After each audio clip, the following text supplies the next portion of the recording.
وروستی سمستر 5مه برخه انعکاس میډیا.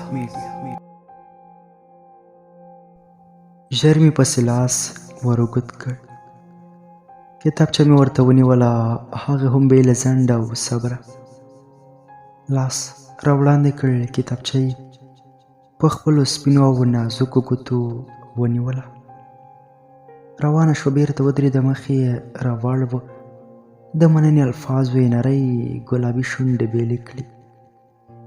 ورته ومې ویل د مننې وړ نه ده، ښې لوستنې ولري. هغه لاړه، له ډېرې خوښۍ مې غاښونه چیچل، د هر نوټ په لومړۍ ورقه کې د موبایل شمېره لیکله. په همدې تمه شوم چې یو ورځ به د خپل غږ هغه خواږه راوروي چې د شاتو هم زیاته خواږه دي، او شات خو شفا ده چې زما د زړه د رنځ درمل به جوړیږي. د هغې په خوله زما د نوم اخیستنې انداز راته داسې برېښېده لکه په شړېدلې زخم چې د ملهم پټۍ ولګوي. آخري ازموینې مو خلاصې شوې وې، ټول د ازموینې څخه د خلاصون په پار خوښ ښکارېدل، خو زه خوښ نه وم، ځکه د ازموینو د نتیجو راته داسې معلومېده چې له خپل مقام څخه غورځېدلی یم. رښتیا هم 10 ورځې وروسته مو نوی سمستر پیل شو. پوهنتون ته لاړو، په نوې حاضرۍ کې مې نوم 3 مقام ته تللی و. له ځان سره مې وویل وروسته تګ د ماتې په معنا نه دی. ځینې وخت باید پر خپلو پښو او فکر فشار راوړو. د پورته کېدلو لپاره زموږ په ذهن کې ډېره څه شته، یوازې همدومره چې ځیر شو، د تفکر له قوې استفاده وکړو تر څو د پورته کېدلو جوګه شو. بیا هم که د پورته کېدلو هڅه ونه کړو، د خاورو په څېر به د خلکو د پښو لاندې شو او ډېر ژر به د ژوند له صحنې بهر شو. هر انسان د قهرمان کېدل لپاره دې نړۍ ته راغلی، خو دا د انسان خپله ناغېړي ده چې خپل فکر یې د عادي او ټیټو چارو پورې منحصر کړی. د عالي فکرونو د رالېدلو لپاره باید هڅه وکړو، ځکه زموږ ذهن د هر ډول فکر کولو قدرت لري. که عالي افکار خپل کړو نو زموږ قهرمان کېدل ناشوني نه دي. یو څه چې ورته خوښ وم هغه دا چې په رخصتیو کې راته هما زنګ وهلی و، د نوټ د سپارلو یې راته ویلي ول. ما هم له موقع څخه استفاده وکړه. ورځ او ځای مې ورته وښودل. ټاکلی وخت راورسېد، انتخاب شوي ځای ته یو څو دقیقې مخکې لاړم. له ځان سره مې فکرونه او سوچونه کول، همدې پوښتنو ځورولم. له ځان سره به مې ویل د هغه به هم زما پسې د زړه کوڅې ورانې وي، لکه څنګه چې زما زړه ورپسې کنډر کنډر دی. هغه به هم زما لیدو ته لیواله وي، لکه څنګه چې زه یې په لیدلو پسې بېتابه یم. په همدې سوچونو کې وم چې ناڅاپه مې په هغه بشر سترګې ولګېدې چې د بدن په رګونو کې مې د وینې په څېر چلېده. لړزې ونیولم، د زړه دربا مې زیاته شوه. زه د دیوال سیوري ته ولاړ وم، د واسکټ په جیبونو کې مې لاسونه ننویستي ول. سترګې مې ښکته غورځولې وې، د هغې د قدمونو آواز ورو ورو رانږدې کېده. دلته یې زما د زړه د ماڼۍ هندارې ماتولې. څه شېبه وروسته د هغې ښایسته غږ را څرګند شو. ویې ویل سلام علیکم. د سلام خوږو الفاظو یې زما زړه ته یو نااشنا خوښي راوبخله. ما لا هماغسې ځمکې ته کتل. څه شېبه مو ترمنځ چوپتیا. خپلې وزرې غوړولې وې. د سلام ځواب لپاره مې سترګې ورپورته کړې. ومې ویل وعلیکم سلام. نور مې ستونی بند شو. هغې په خپلو وریښمینو ګوتو زما د نوټ کتابچه نیولې وه. د هغې مخ ته مې ښه ډېر ور وکتل. یو ډول نشه پکې خوره وه.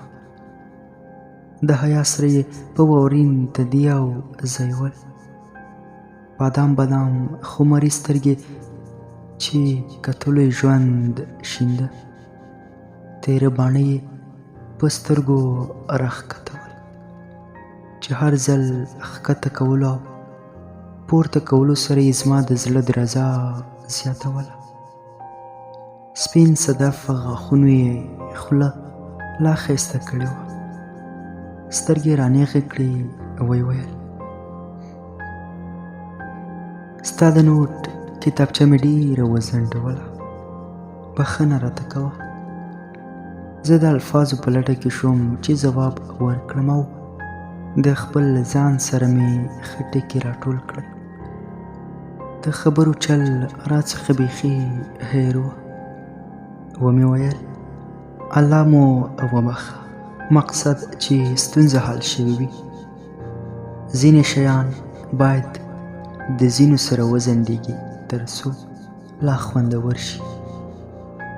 وشرمېده. سر یې ښکته کړ. ویې ویل زه باید لاړه شم. نه مې غوښتل چې اجازه ورکړم د یوازیتوب ټولې کیسې ورته وکړم. خو همدومره مې ورته وویل ستا له تګ سره به د یو چا ژوند په ونه د طوفان څپی راشي. تنکۍ او نازکې څانګې به یې وره ماتې کړي. له ډېرې حیا یې مخ راواړوه. په یو منډه مې له سترګو پناه شو. د هغې له تګ سره مې په زړه د غم او بېلتانه طوفان راوالوت. د خوښۍ لنډې شېبې د بېلتون بادي وړیا او د غم اوږدې شېبې را مېلمنې کړې. پاک رب ته مې د دعا لپې ونیولې. کاش د خوښۍ او د زړه د درزېدا ډکې شېبې د تل لپاره زما مېلمنې شي. د ژوند شپې ورځې همداسې یو په بل پسې تېرېدلې. رنګ مې ورځ په ورځ ژېړېده. په بدن کې مې د کمزورۍ نښې حس کولې. په پوهنځي کې به مې هما له لرې کله ولیده. د ګلانو تر څنګ به ولاړ وه. د خپلو ټولګیوالو سره به یې د څه په اړه بحث و. زما رنګ زیات خراب شوی و. وسیم زما ښه ملګری و. هر وخت به راته په اندېښنه و. له ما به یې د علت په اړه پوښتل چې ولې دې رنګ ورځ په ورځ ژړېږي. رښتیا هم د نیک او ښه ملګري درلودل د کامیاب ژوند زیری دی. بدن د ژوندي پاتې کېدو لپاره روح ته ضرورت لري. همداسې د خوښ ژوند لپاره د ښه ملګري درلودل اړین دي. ځکه ښه ملګری د خپل ملګري ناسم قضاوتونه په سم مسیر یې تم کوي. ښه ملګری د مینې احساس درکوي چې دا احساس د نور سره د مینې لامل کیږي. له وسیم سره مې خبره شریکه کړه. ټوله کیسه مې ورته ټکی په ټکی وکړه. وسیم څه شېبه غلی و. بیا یې وویل د خدای ظالمه دا دومره وخت دې راڅخه ولې دا خبره پټوله. ورته ومې ویل اشنا اوس هم مو بله ورخه تېرې نه دي خو لږ ناوخته کړی مې دی. وسیم وویل داسې به وکړو چې د نجلۍ د کور په اړه به پوښتنه وکړو. وروسته له هغې به زه ستا له پلار سره وغږېږم. د خبرې منلو لپاره مې ورته سره وښوراوه. د وسیم له خبرو سره مې ذهن یو څه ارام شو. دې ته په انتظار وم چې د هماد وي. د کور په اړه معلومات ښه وي. څو ورځې وروسته مو د سمستر 20% ازموینې پیل کېدې. له وسیم مې وپوښتل کار دې څنګه کړ؟ وسیم راته وویل خلک د ښې کورنۍ څخه دي، ته تشویش مه کوه، درسونه ته دې پام کوه. اوس 100% ازموینې دي چې دا خلاصې شي، زه دې له پلار سره خبرې شریکوم. 100% ازموینې مو روانې وې، هېڅ ښه نه وم، له هر څه مې زړه تور و. ډېر هڅه مې کول چې پخواني عادي حالت ته راوګرځم او خپلو هیلو ته د رسېدو خوبونه رښتیا کړم. له 100% ازموینو څخه څو ورځې وروسته د پوهنځي څخه رخصت شو. وسیم را سره په لار روان و. وسیم راته وویل سبا د جمعې مبارکه ورځ ده، ښه موقع ده چې له پلار سره دې خبره شریکه کړه. زما حالت د هغو اوبو وړي په څېر و چې د ځان ژغورنې لپاره د اوبو هره زګ ته لاس اچوي. د وسیم سره مې ومنله او ورته ومې ویل هو سبا مې پلار هم په کور کې وي، ضرور راشه، زه به یې ستا د راتلو څخه خبر کړم. له وسیم سره مې خدای پاماني وکړه. کور ته لاړم، د مور او پلار سره مې سلام کلام وروسته نیغ خپلې خونې ته لاړم. حالت مې بیخي بل ډول و. سر مې درد کاوه، سترګې مې سرې وې، د سر درد یوه ګولۍ مې وخوړه. مازدیګر مهال مې سترګې وغړولې، ځان راته کمزوری ښکاره شو. د اودس څخه وروسته مې لمونځ ادا کړ، بېرته په خپل ځای کې وغځېدم. د شپې ډوډۍ خوړلو لپاره مې مور له خوبه راپاڅولم. مور مې خواته کېناسته، زما سرو سترګو ته یې پام شو. ویې ویل ولې زویه ناروغ خو نه یې؟ د لاس په ګوتو یې زما سترګې خلاصې کړې، ښه ورته ځیر شوه. په تندي یې راته لاس کېښود، بیا یې زما لاس ونیوله. درده په ډکه لهجه یې وویل زما ګرانه ستا خو ډېره تېزه تبه ده. ما ورته وویل نه مورې، هسې لږ ستومانه یم، دومره اندېښنه مه کوه، وجود مې کله لږ شان برابر نه وي، نور څه خبره نشته. دواړه پورته شو، د ډوډۍ خوړلو لپاره دسترخوان ته کېناستو. 3 تنه له دسترخوان را چاپېر وو. ما له ډوډۍ څخه څو کپلې وکړې، نور مې اشتها ته نه کېده. د جګېدو په حال کې وم چې مور مې را باندې غږ وکړ ولې زویه؟ ورته ومې ویل همدومره مې خوړلی شول، نور مې نه تېرېږي.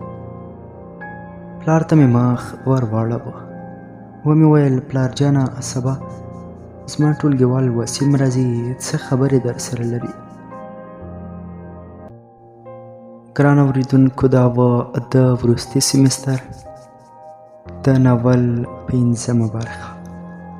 تر بیا ورتلونکې برخې تاسې په پاک او مهربان رب سپارم.